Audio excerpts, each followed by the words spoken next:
about consideration and it being lawful, about consent being free, and that neither the Contract Act nor the other law, any other law, has declared it to be void. If these four elements are fulfilled, then this agreement is a contract. And I come to the last line. An agreement enforceable by law is a contract. So the essence of contract law is enforcement. We discussed that a bit in detail in my earlier session. How far are other formalities required? Writing, registration, attestation. Now, for the contract law, it can be oral, but if any other law requires these formalities, then they must be fulfilled. And unless they are fulfilled, it will not be a contract or it will not be enforceable by law. Then, after talking about formation of contract, the Contract Act, that is the general principles of contract, tell, perform your promises. So whatever is your promise, you must perform it. There is an obligation to perform. And what is that obligation?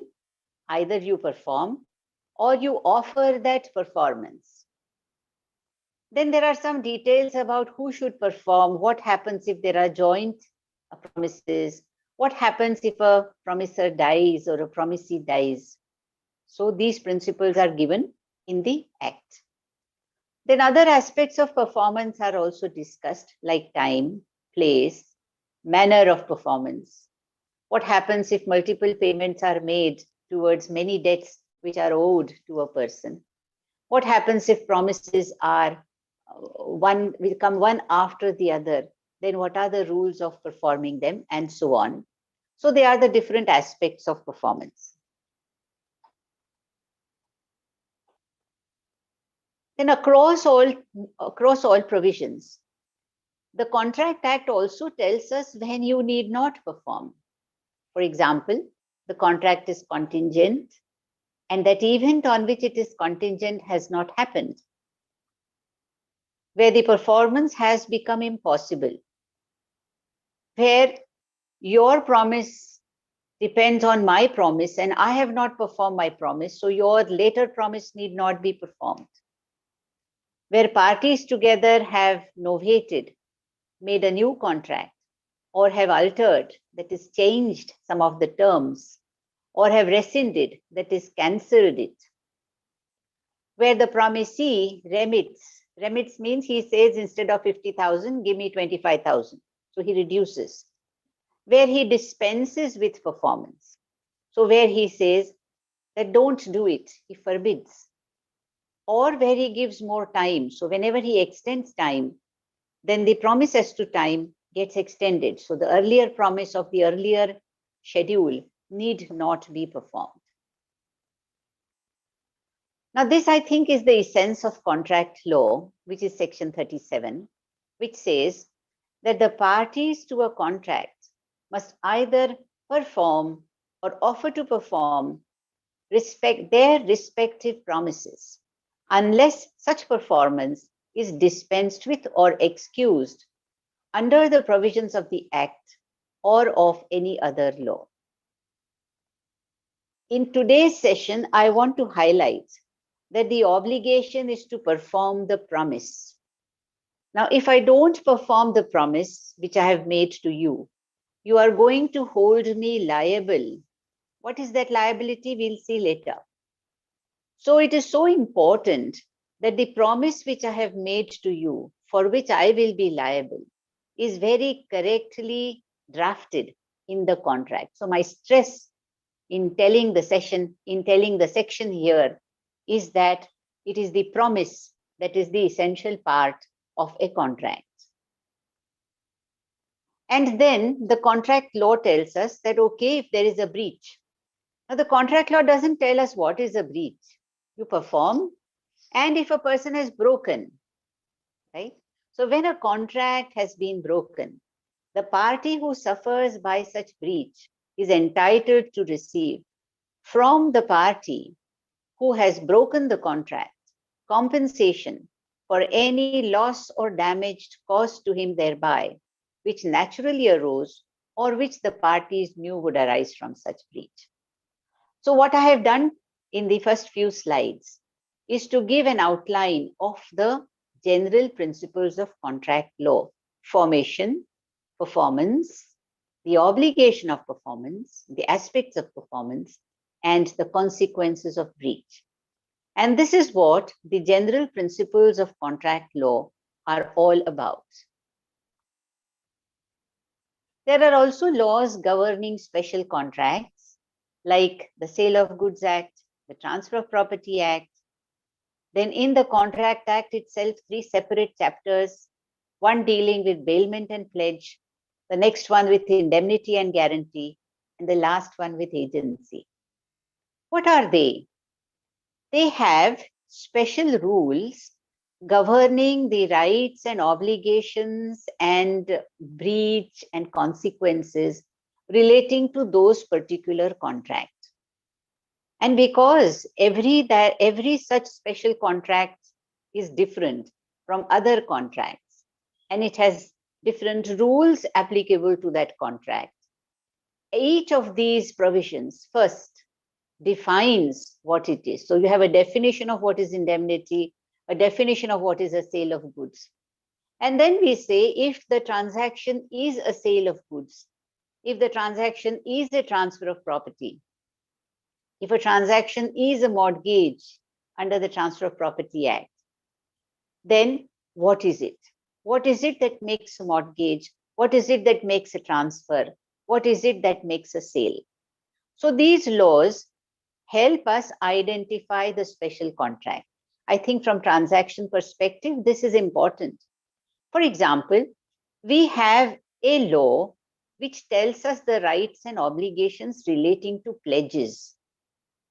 But we do not have any law giving the rights and obligations of hypothecation. So, what principles will apply to them? Now, if you want to go to the principles of pledges, then you will have to say, well, my transaction is a pledge, and then it must fulfill that requirement. So if I want to put my transaction in a compartment so that I want to take benefit of some provision in that law, then I must be able to say that my transaction fits in that compartment. I must show that my transaction is of that type.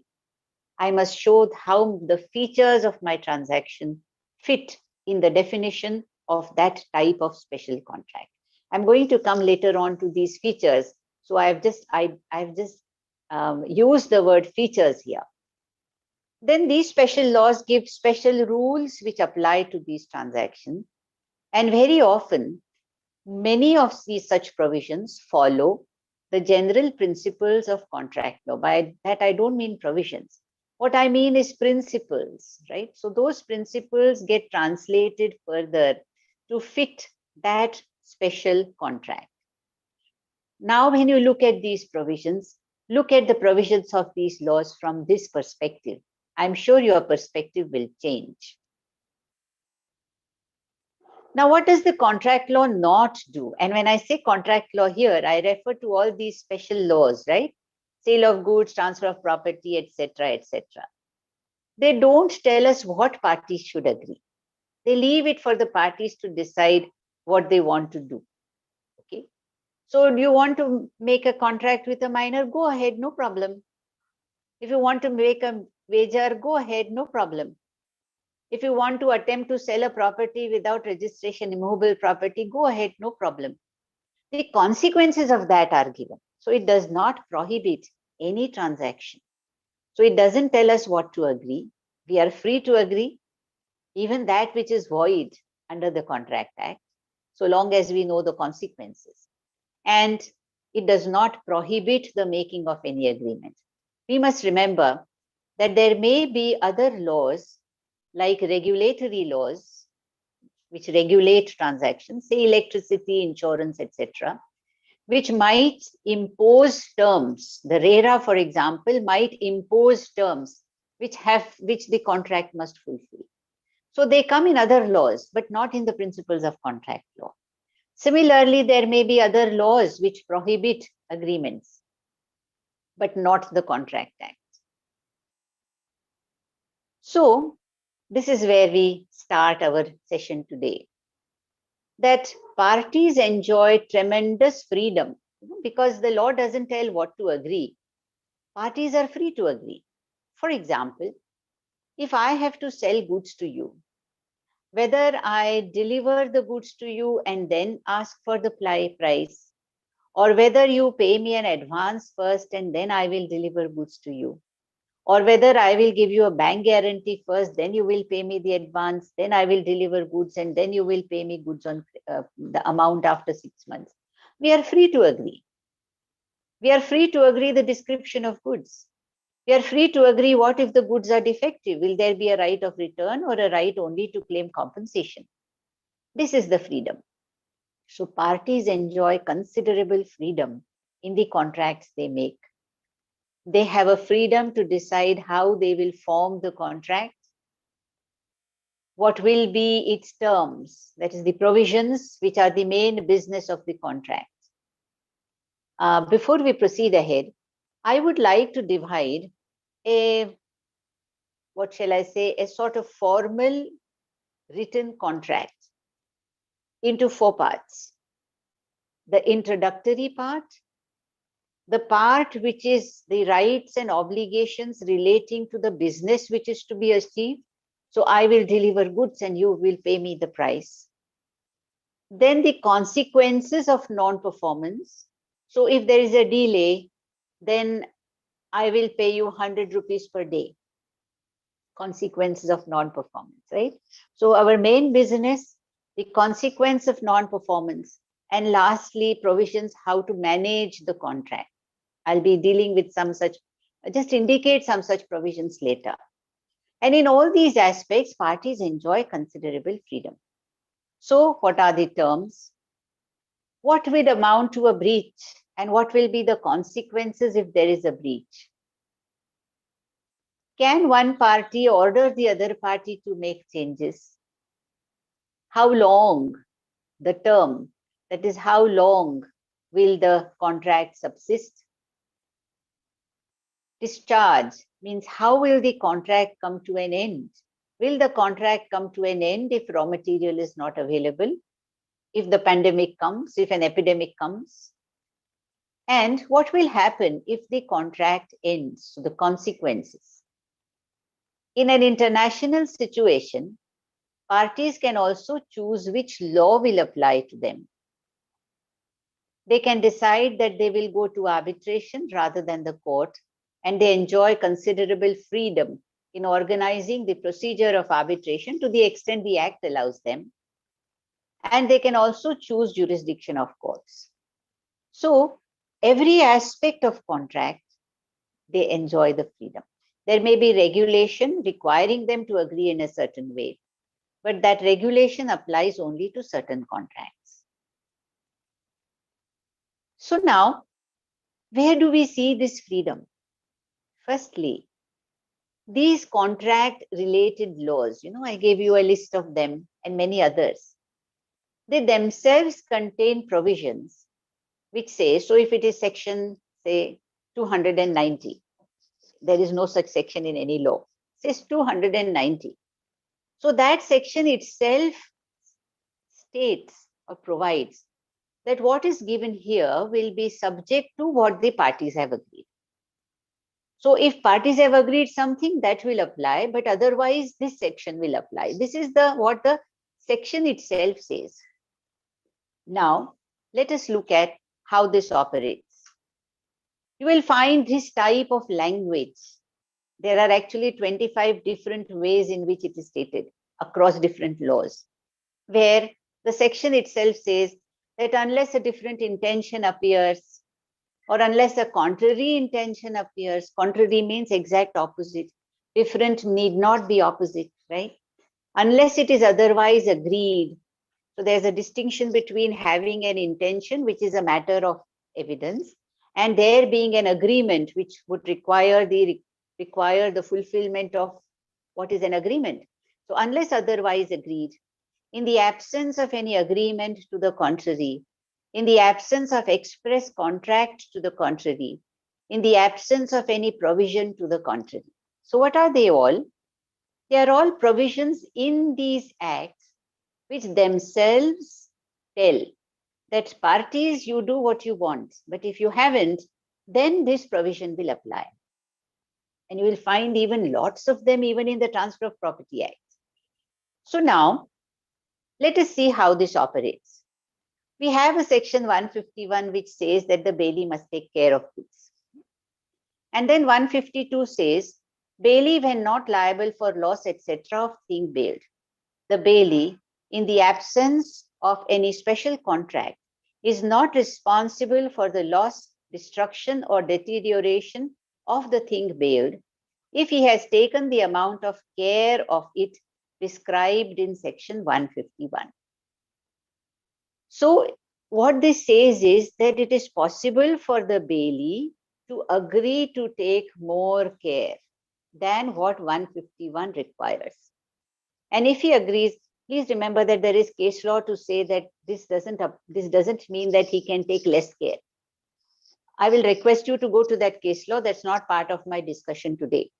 But basically, if I am delivering my goods to you on bailment, let us say as a warehouse or as a transporter, transporters are also subject to the carriage law. Can you agree to take on more responsibility than just reasonable care? And the answer is yes. But if that is not done, then it is enough if you have taken the care which is described in 151, and then you are not responsible for the loss, destruction, or deterioration. Please remember, loss, destruction, or deterioration. It doesn't refer to misdelivery. So the section also, therefore, is restricted to what it says. So what does it mean?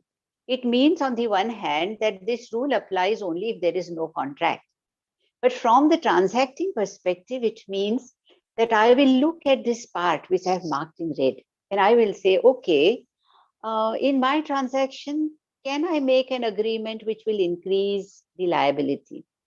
Maybe I will say that I will take on more responsibility and I will charge more.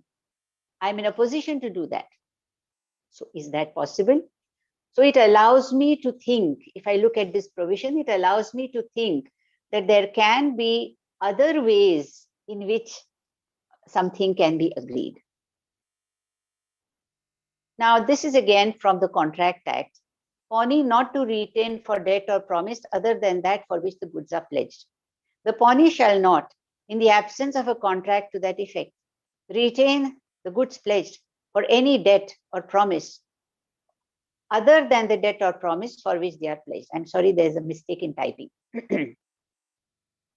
So I have pledged goods with you and you have paid me an amount.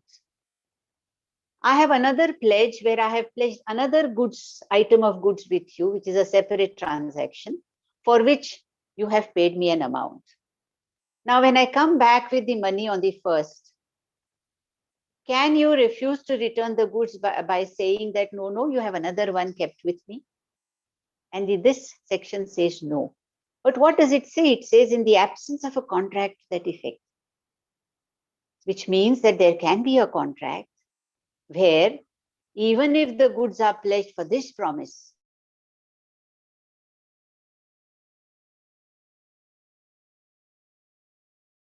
long such term in government contract, what does it say? If we owe you an amount, this is very close to the pledge, right? But I'm trying to bring to your attention how this is agreed.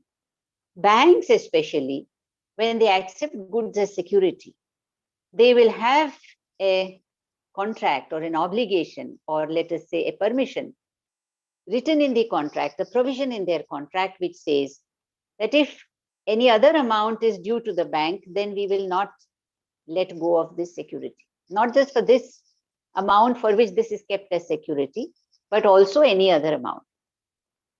Again, how do I look at this provision? Firstly, I look at it to say that, well, if there is no contract, I must get back the goods. But I also look at it as a person who drafts a contract to say that, well, can in this contract there be a provision which says that goods can be retained for some other promise as well. Shall I put that in the contract? So it allows me to think in that manner. When does property pass? What is meant by passing of property? When I sell you my car, before I sell, we agree this is the price, so and so forth and so on. This is contract. So you are going to pay me the price, I'm going to give you the car. These are all promises. A time comes, a moment comes when the car is yours, right? And at that moment, we say property has passed. You have become the owner. So the transfer of property happens in a moment. And once that happens, the ownership or whatever is that right or interest passes to the other person. In case of immovable property, you require registration so that it is effective. So we are in the sale of goods. So when do we say that you have become the owner of the goods which I have sold you? This is what we mean by asking property passes when intended to pass. When does it pass? When do you become the owner? And what it says is this is for parties to intend. We can decide when ownership will happen, when ownership will pass. We are free.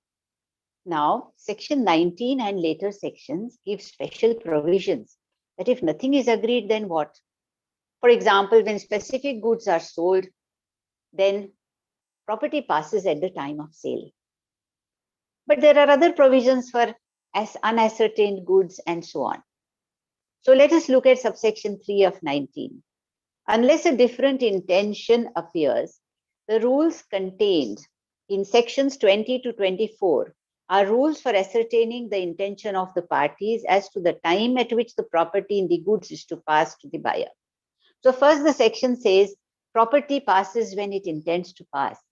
And then there are later rules from 20 to 24, and they will apply to show the intention. Go through those rules. And those rules will enlighten us that those rules will apply only if we have not made different provisions in the contract. So it's perfectly fine for us to agree like this, that I have to erect a large machine for you on your premises.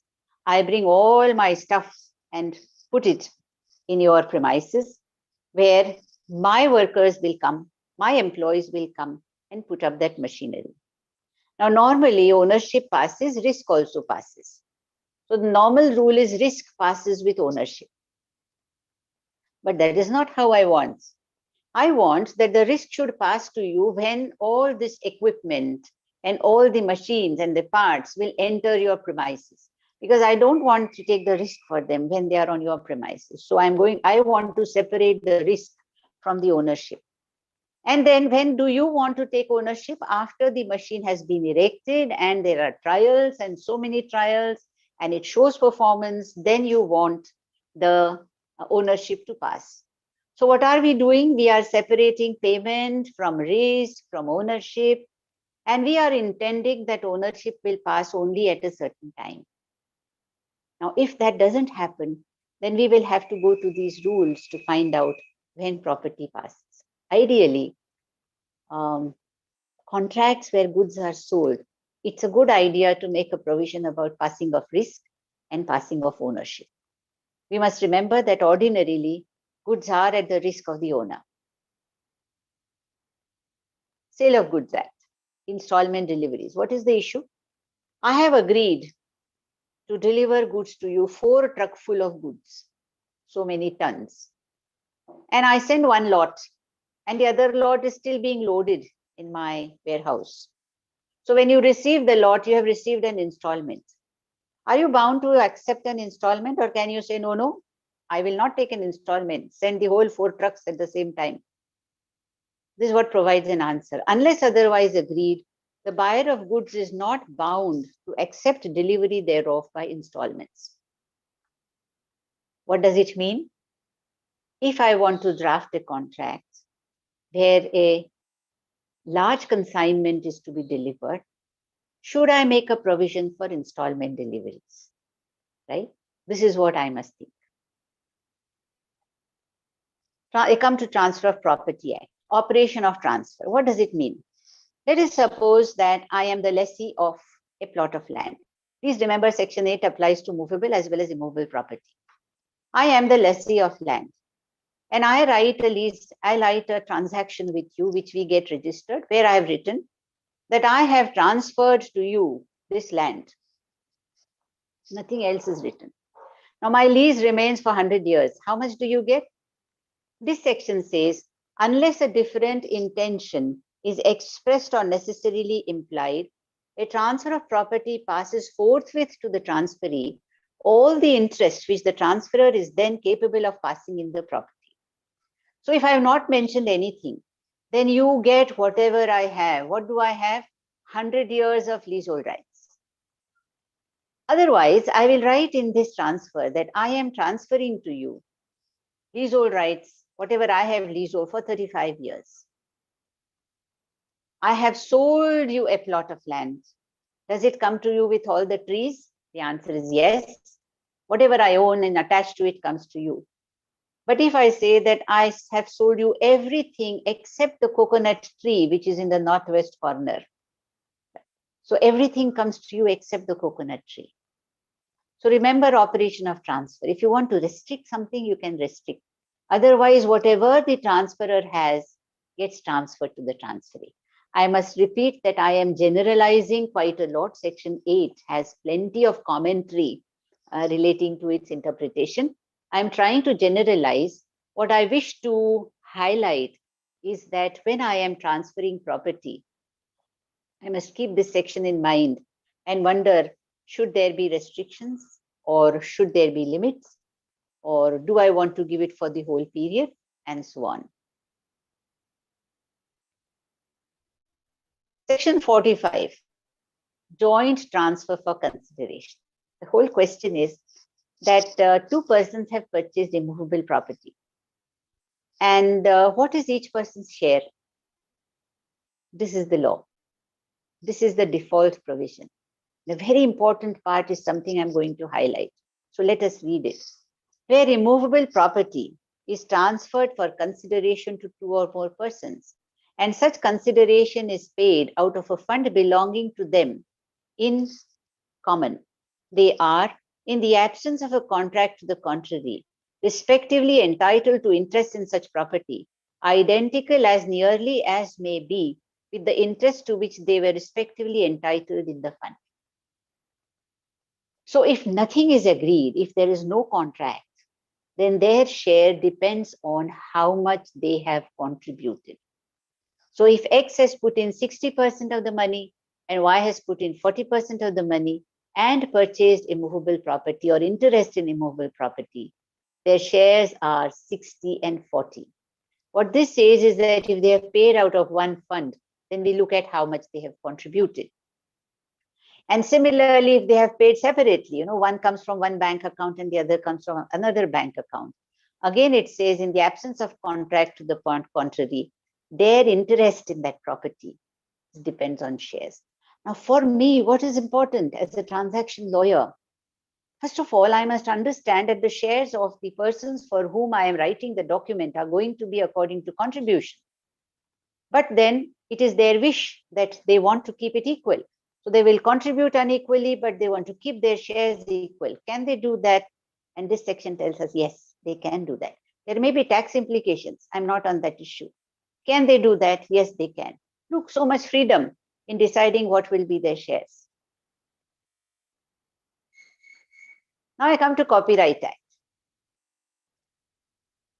Normally, when I sell you something, sale, I give you everything I have permanently. Can property be sold divided by time? The answer is yes. That is how life interests are created. And this is, copyright is intangible, so it can have multiple locations. So can property be transferred or separated by locations? And the answer is yes, if it is capable of being done so. So the question in Copyright Act is that if I have written a book and I have assigned means sold to you, transferred to you, my copyright in it, then how long do you get that copyright? And do you get the copyright for the whole world, worldwide rights? Now, if you go by our Section 8, which is in the TP Act, which equally applies to copyrights because it applies to all property. What it means is whatever is my copyright, I give to you when I assign. However, this section says, and let me read, if the period of assignment is not stated, contrary agreement is not stated, it shall be deemed to be 5 years from the date of assignment. So when I just say, here is the copyright I assign to you, you get it only for 5 years. If it's any other property, it is permanent. And if territorial extent is not specified, it shall be presumed to extend within India. So it is for you and I, when we are transacting, to think that for the price which you are giving me for the copyright, will it be 5 years, 10 years, or permanent? Permanent means 60 years after my death. Will it be worldwide or will it be only for India? It is for us to decide. So what is the homework we do? We go back to all these laws and read every provision with understanding. We don't just read what the provision says, but we read it from the perspective of the one party. So if you're reading the chapter of leases, you read it from the perspective of the lessor. You read it from the perspective of the lessee. You read it from the perspective of the sublessee. Right? Then look at the effect of the legal provision if there is no contractual provision, and look at the different options or aspects of that matter. You will come across very long sections in the Transfer of Property Act, especially in the chapter of mortgages and leases, where parties have so much freedom in looking at different aspects of the matter. So sit down with the provision and look at it from all angles, right? And when a new case comes to you or a new transaction comes to you, look at the same provision, you will notice that it looks different.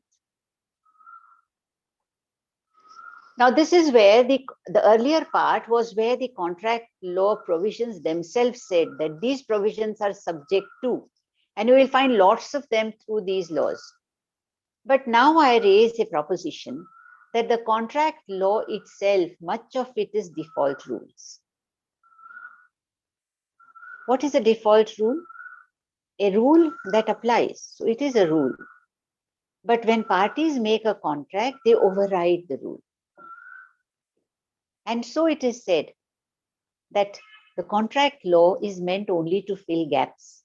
First, look at the contract. We discussed that in our earlier session, that when a person comes to me with an issue relating to contract, be it for litigation, be it for transaction, be it for looking at a draft, I will first look at the contract, then I will look at the law, because law is there to fill the gaps. And let me amplify this. For example, we have provisions relating to impossibility in section 56 of the Contract Act. What does it say? That when the performance becomes impossible, the contract becomes void. Parties are discharged. So even if one party does not perform, he will not be liable for compensation. Both the parties are discharged. Of course, work which is completed will have to be paid. That is under another section, which is 65. However, and the interpretation of this word impossibility, difficulties are not impossibility. So strikes, lockouts, non-availability of material, these cannot be excuses. They are difficulties. And in any case, parties should contemplate that these are going to arise. If I am selling you all the rice on my farm, which I will grow and sell next year, then I take the risk usually. It falls on me that there will be no rain and there will be no rice. So risk naturally falls on some parties. And there are cases which look at or interpret the provisions or find out the intention of the parties as to who has undertaken the risk. But apart from that, time and again, courts have held that difficulties are not impossibilities. I will request you to go to our famous case, Satyavrata Ghosh versus Magniram Bangad. decided by the Supreme Court, Satyabrata Ghosh, where because of a requisition, a developer was not able to divide the land into plots and sell them as agreed. And the requisition was for the purposes of war. And even if he wanted, he was not able to do that. And yet the court, looking at the facts of the case, held that this is not impossibility. So it's a very difficult, very difficult discharge provision. Very difficult to bring your case in the application of Section 56. So what do parties do? Parties write force majeure clauses. They refer to not just force majeure events, which would be acts of God or natural calamities, but also all those events which may arise in the future, which are supervening, which will affect performance. And then they write about how they will get resolved. So will they wait? Will they increase the price? Can one party terminate after some time? Shall we suspend performance? What is to be done about the work which is already done? And so on. Now, even in Satyabrata Ghosh, if you read the judgment, there's I won't say passing, a deliberate remark in the judgment which says that there is no clause which deals with situations like this. What does it mean? If there were a clause, then that would have operated. So wherever there are force majeure clauses, we don't go to 56. So what do we say? That the provision relating to impossibility in the Contract Act is a default rule. It will apply only if parties have not made a provision in their contract.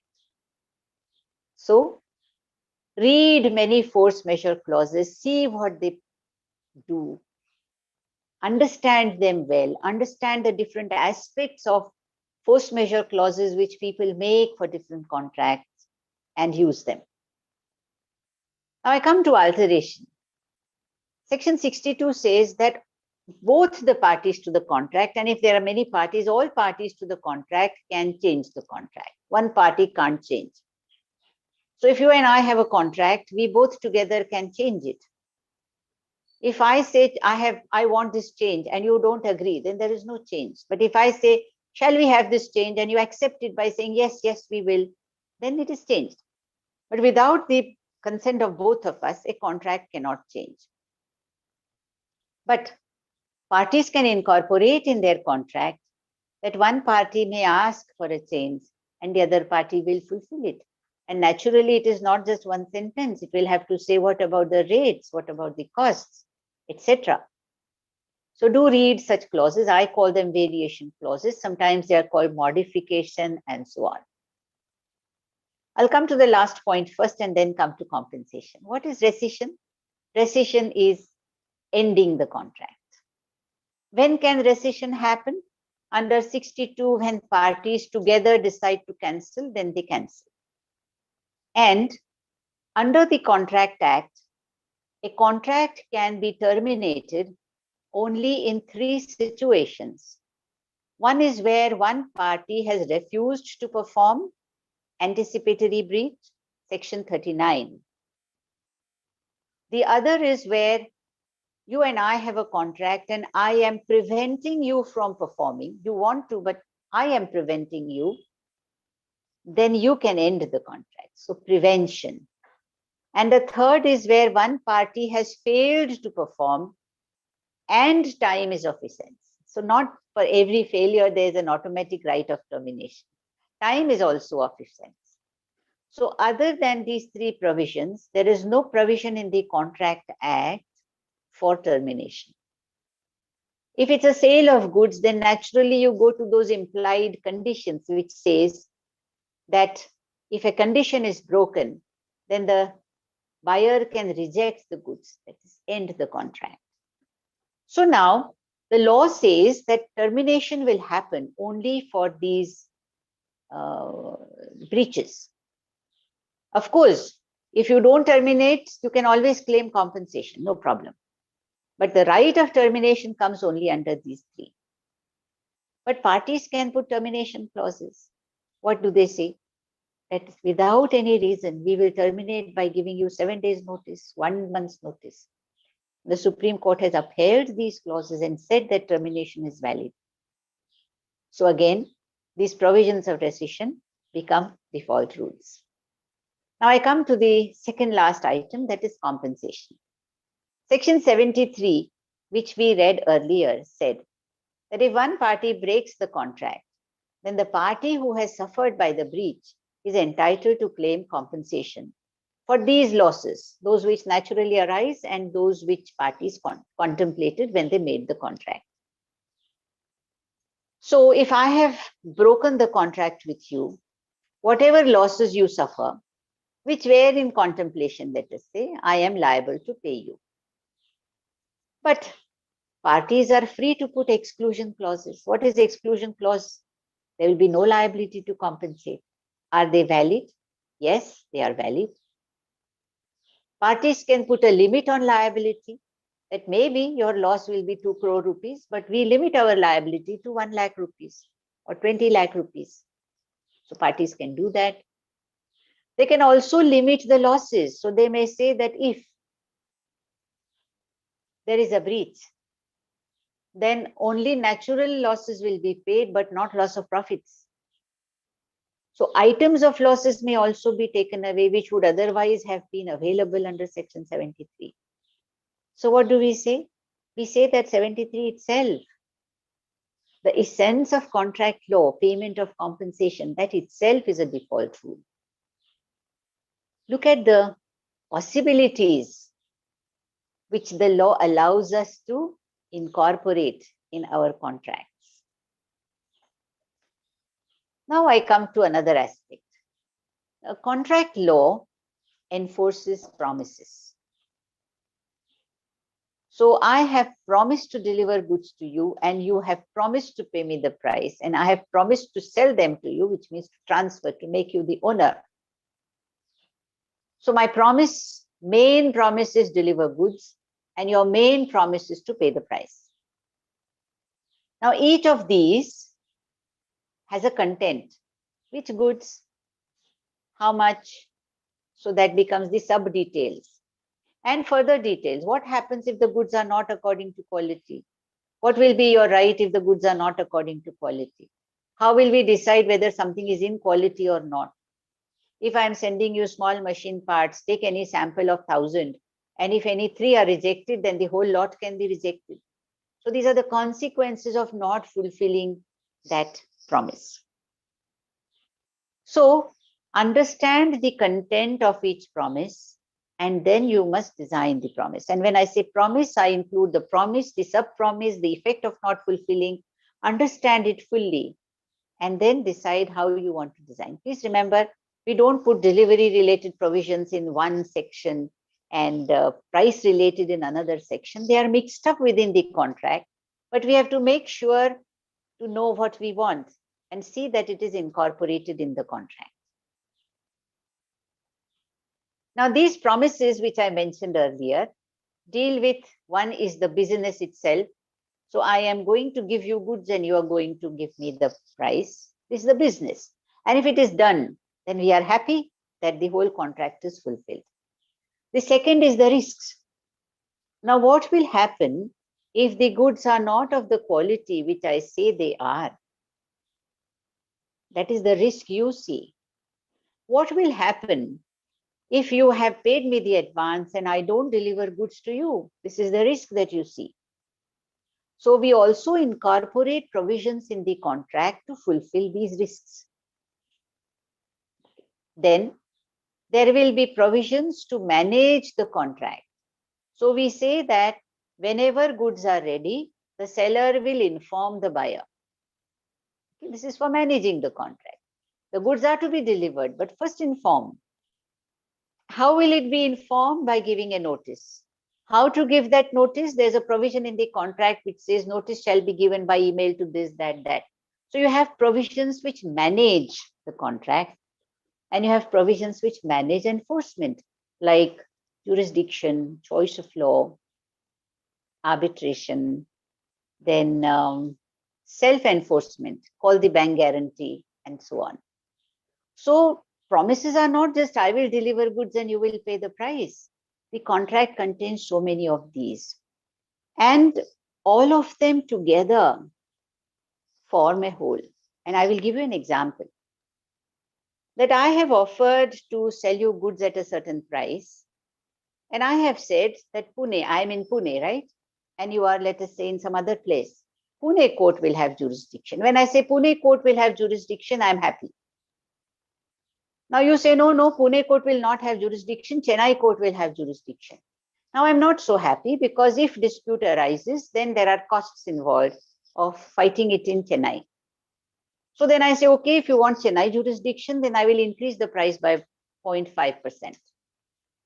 So you see, change in a managing enforcement clause is perceived as affecting the change in price. You say, no, you will not limit liability. I say, no, I will limit liability at 50 lakh rupees. Now, if there is no limit on liability, then I will look at some other clause and see where changes are to be made to accommodate that risk.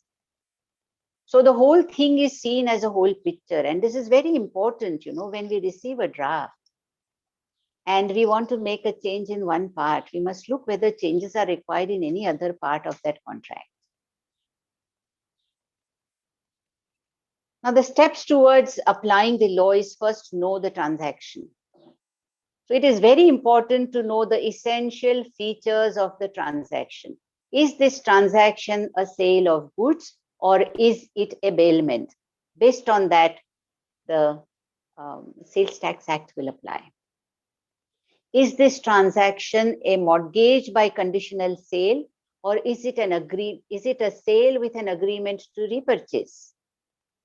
For that, you should know the features of sales and mortgages. I've referred here to assignment and license, especially of copyright. Let us suppose that long ago, as a writer, I gave you my publication rights. I just wrote one letter saying, here is my book, and I'm sure you will do justice to it. Please publish.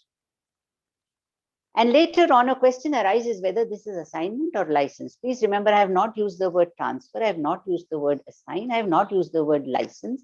I have not used the word permit. You have paid me royalty, which I have received. And years later on now, the question is whether cinema rights are there. Who has? You have or I have. We go back to that letter and we say, is this an assignment or is this a license? So we should be aware of what are the features of an assignment and what are the features of a license. And in such situations which arose before the Supreme Court has laid down some facts which will be noticed to arrive at this conclusion.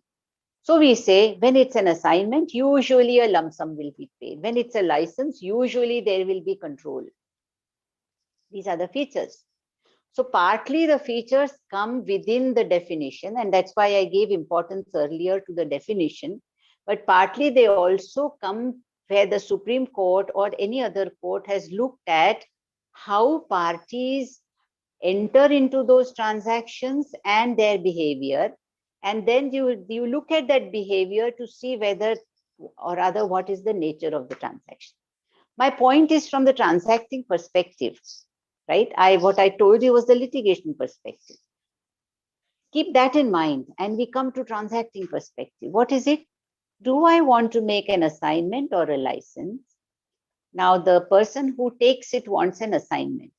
The person who gives it wants to make it for a limited period and put conditions. So how to design it and then how exactly to call it? Sometimes tax implications may be different. So we should know these features so that we know how to design. What we call our document is immaterial because ultimately what is agreed is the true nature of the transaction. May I request Vikasji to please close all the videos. Then we must understand what are the interests of each party. For example, I'll come to the second example, security transactions. If there is a transaction of mortgage or hypothecation or a pledge or a guarantee, what exactly does the creditor want and what exactly does the debtor want? What is his interest? What is he interested in? And I will say that the creditor is first interested in getting back the loan. He doesn't want to sell that security and get the money. It's a botheration. So that is his first interest. His second interest is that, God forbid, the loan is not paid, then this security must be of good value so that it will fetch at least equal to the loan and interest. So his interest, therefore, is in the good title and how the property is preserved and so on. What is the interest of the debtor? He doesn't want to lose the security. So his interest is that whenever I take the money, I should get it back. So understanding these interests is also important because they help us in designing the promise. Now, the third thing is understand the risks.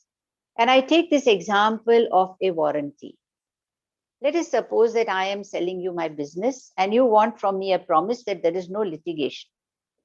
I am willing to give that promise, no problem. But then maybe there is a litigation. And if there is a litigation, then you will probably either claim compensation or call off the deal. So there is one litigation which I am aware of. So when I write for you, there is no litigation. I say there is one litigation which is given in a list.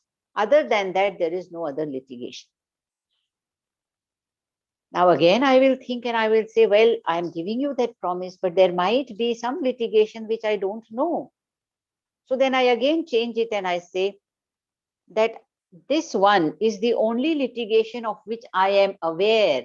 I am not aware of any other litigation. What I mean is that to cover that risk which you perceive, what is the promise I will give you and what is the promise you would want? It can be stated in different ways. So let me come to an example. And therefore, it becomes important to design the promise.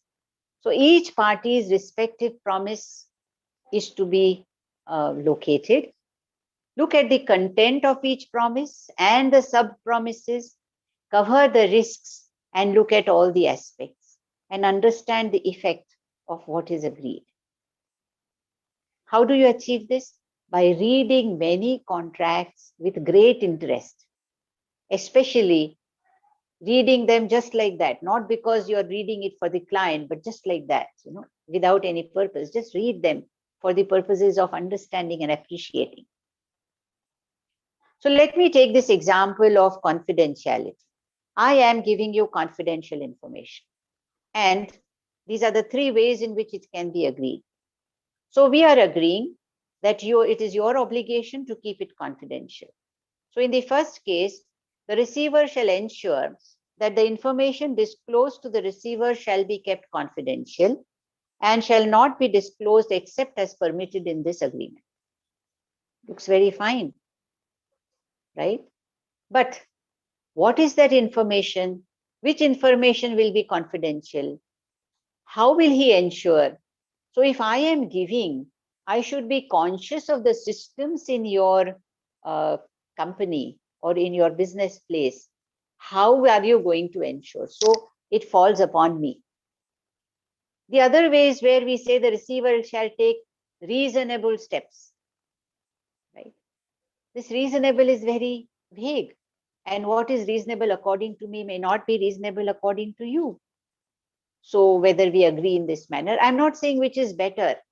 Sometimes the information is not so vital that item number 2 is good enough. Or the receiver shall take the same amount of care as the receiver would take of his own information. Now, if this is fine, very good. But then, as a giver of information, I should first inquire with you, Mr. Receiver, what care do you take of your information? And I should find out whether that is good enough to protect my interests. This is what I mean by saying understanding the effect of what is agreed. Now look at this agreement, a contract for providing technical services. The contractor agrees that technical personnel shall abide by the rules and regulations of the company applicable at the place of work. Imagine I am a contractor and I have located personnel who will come and give assistance in your company. And I agree like this. I must understand that these people will be in your premises. So I should be clear, and I have no control over these employees when they are in your premises. So I should be very clear to explain to these personnel who are visiting your premises that they must abide by the rules and regulations. I am undertaking an obligation over which I have very little control. This is what I mean by understanding the effect. And the last part about understanding the law. Should we know the law at all? This is this big question, that do we need to know the contract law at all to be able to transact? I say yes, because the contract law tells us different aspects which we can contract despite the law, right? There are so many aspects where the law says something, but we can still make our own provisions. But we must also understand the law, because we should be clear that what we agree does not violate this requirement of void agreements. So if our transaction is somewhat speculative, then we must make sure that it does not fall foul of Section 30 relating to wagering agreements. If our transaction restricts someone's right to do something, then we should design it in such a way that it will not violate Section 27 relating to restraint of trade. So we should know these principles well so that our contract does not violate them. So this is what I had to discuss with you. How much of contract law applies when you make a transaction? How do you use the law while you make the transaction? And although I say that the contract itself is more important than contract law, I will now go forward and say that that is true, provided you have a sound background of the contract law. Now, beyond the ICA, there are other concepts like representations and warranties, indemnities, assignment, which is actually the law of property, the doctrine of privity. And this entire boilerplate refers to those provisions which deal with management of the contract itself, like assignment, anti-waiver, merger or entire agreement, notices. They all come towards the end of the contract. And if disputes arise, then they will shock you by their impact. So it's important to understand these as well. So know the law, understand the transaction, identify rights and obligations, and put them into words. Thank you.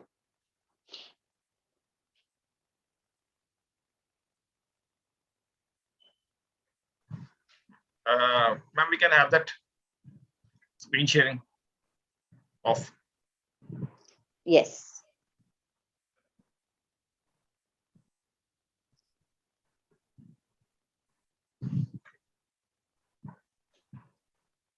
This is Mr. Nageshwar Rao asks, are there any provisions in the Contract Act which are mandatory and non-derivable? And if so, please give examples. Is it on the chat? Yes, ma'am, it's on the chat.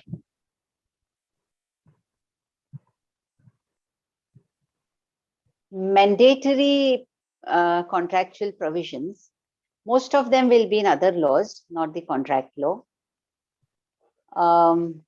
According to me, the only mandatory provision in the Contract Act is the control over liquidated damages. Almost every, of course, the contract has to be formed so that it can be enforced. So that part which deals with formation is, of course, compulsory. But otherwise, I think it's only the liquidated damages rule. Then there are regulatory laws which provide for mandatory provisions, but not the Contract Act.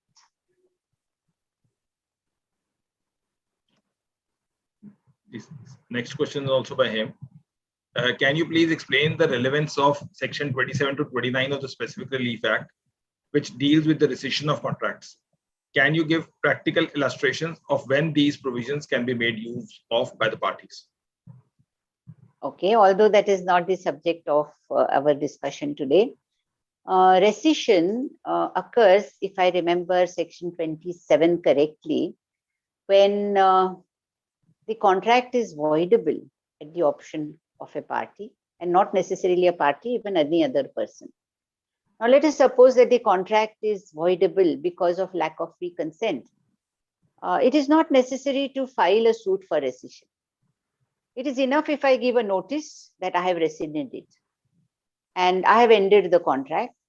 And that doesn't require your acceptance. We must remember that when we are avoiding it under 39, 53, or 55, then there has to be a refusal and a termination. Just the refusal is not enough. But when it is voidable for lack of free consent, then just the notice communicating the rescission. Rescission must be communicated. I think it's 66 or 67 of the Contract Act, and that should be enough. However, sometimes I may need more reliefs like return of property or return of an amount. And for that, I'm required to go to court.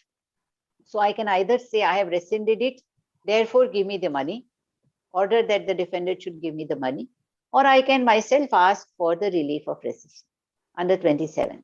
There is also provision in 27 to 29 where the decree of specific performance is not fulfilled by the defendant, by the plaintiff who has failed to deposit the money, and then the defendant can ask for rescission. Other than that, I think I'm not in a position to give more illustrations just now. I will have to read up for these illustrations. Yeah. Can limitation of liability or exclusion clauses be challenged as violative of section 23 of the Contract Act? Yes. My first answer is yes, you can challenge anything in the court.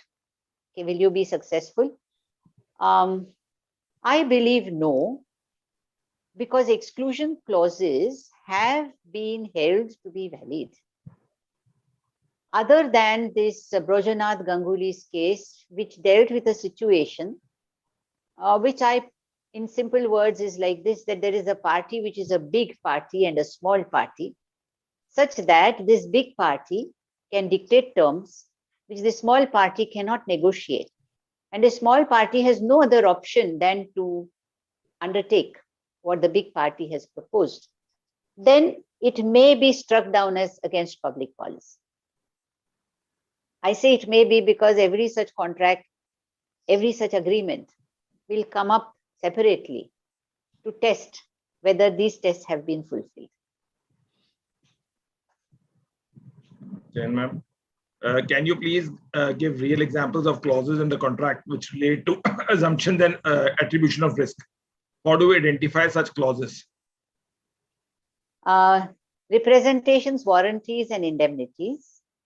I would say read more about them. Just Google representations, warranties, and indemnities. They are the methods of taking care of risks of information. And ma'am, before we take the session, you can just tell the website of yours so that people can connect with your articles with that. Yes. My website is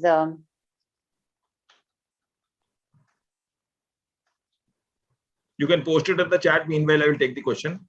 Yes. Whether amount obiterdicta.in, where I write. There has been a gap in writing during the lockout. In fact, people had more time to write, but we all were swavalambi, in the house. So I had less time to write. But I write here and I write in plain language. obiterdicta.in. Yeah. K. Muthukumar Swami, whether amount specified in the contract as liquidated damages is final and conclusive, irrespective of the proof of actual damages. The law relating to liquidated damages, I believe, is in a mess.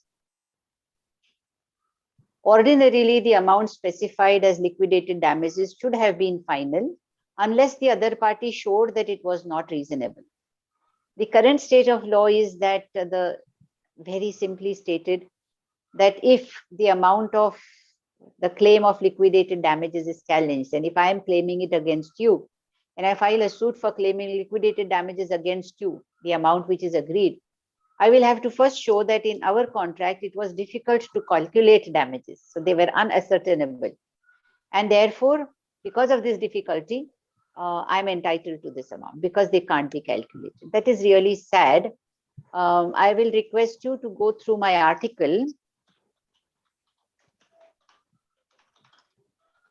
which you will find on obiterdicta.in, which is called Commercial Law Must Be Certain, which discusses this how the interpretation of liquidated damages and when it can be claimed has changed over the years. So there is no certainty. Actually, the whole purpose of liquidated damage is to give certainty, but the current state of law is such that there is no certainty that the amount will be awarded. And Section 28 arguably does not allow a limitation on rights. Is it open, however, for parties to agree that the representations will survive only for a specific period of time? The effect would be that after representations lapse, a party cannot claim indemnity based on those representations. What we mean to say is that my representation is valid, or rather I give this warranty, or I give this representation, or that your claim relating to it will be valid only after or until 3 years or so. I think this will not be affected by Section 28.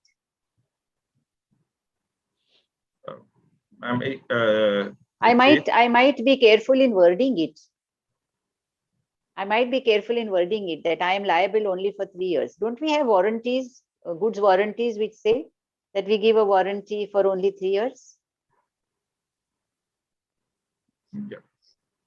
This is Guneet. What impact will it make if a transaction of a contract, if parties enter as an agreement or license? How it amounts to be an essential feature? A license is a permission. It is a permission to do something which would otherwise be unauthorized. So you cannot enter my flat without my permission. So I give you permission to enter my flat. That is a license. You cannot enter a cinema theater without permission. So you enter, you buy a ticket. That is a license. You cannot copy my book without my permission. So when I give you that permission, it is a license. So I don't give you, sell it to you. Right? It's like saying this chair is mine and I give it to you, sell it to you, then it is yours. But I say this is my chair, keep it with you and use it for sitting. So whenever you come, you sit here and pay me 5 rupees an hour. This is a license.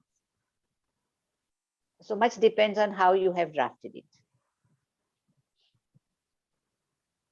Nageshwar has posted one question. You can read that or I can read that. You have said that provisions found in the contract are in the nature of default rules and can be derogated from by relying on certain expressions in the absence of contract, etc. But this expression isn't found in certain other provisions like Section 73. How do you say that 73 is a default rule? Then is there any precedent to say it is derogable? There is no precedent saying it is derogable. There are precedents which have applied limitation of liability that have said that exclusion clauses are valid, and that have said that loss of profits cannot be claimed because that is excluded in the clause in the contract.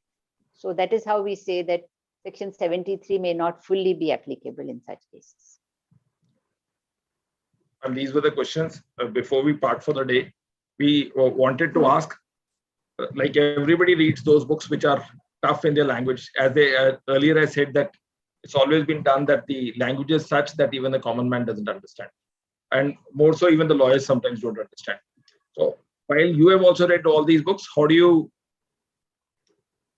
make, as a student of law or a lawyer, understand that how to simplify things for their own understanding, because they will not be able to understand or they will not be able to have all these sessions from Dr. Neelima. So we will keep on requesting. So what are the key mantras for that? The key mantra to make something simple is to understand something really well. I must share with you an experience we had in our college. I used to hold, I designed and I conducted judgment writing competitions. And in these competitions, very usually a high court judge would come, sit as a judge and guide students about writing judgments. And very usually after the students' questions were over, I would ask the judge, sir, how long will this judgment be? And I remember a reply by a particular judge. The judge said that if I have lots of time, then I will write the judgment in 3 pages. But if I don't have time, it can go to 20 pages. So what it means is when you understand, you can simplify and bring it to the core. Understanding it is important. It is just like what I read it in one of the articles. I'm not very sure, but they said when it was asked by probably to Mr. Nariman that how much time will you take for a speech? He said that if it has to be spoken for 1 hour, I can speak extempore, but if I have to speak it in 3 minutes, then I require a few days of practice because it has to be concise, precise. Right. And I also must mention my teacher, that is Professor S.P. Sathe. And he would often tell us teachers that you should know the subject so well that you should be able to explain the whole of it in 3 sentences. And that's not possible unless you know the subject well. So, I don't claim that I know contract law well. There is so much in it. And so many principles which we keep borrowing from other jurisdictions. How the same thing is interpreted in a different way in other jurisdictions. It's very interesting. It is just that I'm sharing that much which I have understood. Yeah. Then one topic could be that one always understands different topics. But like you did the previous session and this session, with different interplays of different acts. So as a student of law or for a lawyer, how can he understand the juxtapositions of all these acts in one go so that he or she can place in that? Is it practice or some other key mantras also? I belong to, I practiced for about 12 years. And that is at a time when there was no internet, there was nothing on the net. We actually had to open books, very strong shoulders, take out journals and put them back. And we read with attention. And we read a lot. So very often I would, as a very, very young junior, where I didn't have permission even to conduct matters, my senior would say, take this brief and study everything about it. So study why is it senior division? Study why it's called a regular civil suit. Study why these are the defendants, right? Study why relief is claimed only against one defendant. And when you start looking at these questions, it leads you to reading more and more. Nothing was ready-made. And I think that is the trick. So you mean to say that the fish always is available on the ocean easily, but if you have to find pearls, you have to dive deep. Maybe. Because pearls don't float as such. So for pearls of wisdom, thank you for sharing all this knowledge. And we are indebted to you. We will take the third session, ma'am. You can declare the third session topic, and then we will decide the date as such. Yes, the third session is contract law from the litigation perspective. So friends, we can connect as in when we stay connected with us on the social media of Instagram, Facebook, and LinkedIn. We can always be connected for the third session with us. And tomorrow, the session would be Mastering the Art of Cross-Examination, Practical Tips and Law by Justice Ved Prakash Sharma, who is also a resource person in the National Judicial Academy of Bhopal. So do stay connected. He's a former judge from Madhya Pradesh at 6 p.m. Everyone stay safe, stay blessed, and indebted to Professor Neelima Bhadbhade. As usual, we will keep on learning and keep on sharing her insights from her. Thank you. Thank you once again. Thank you.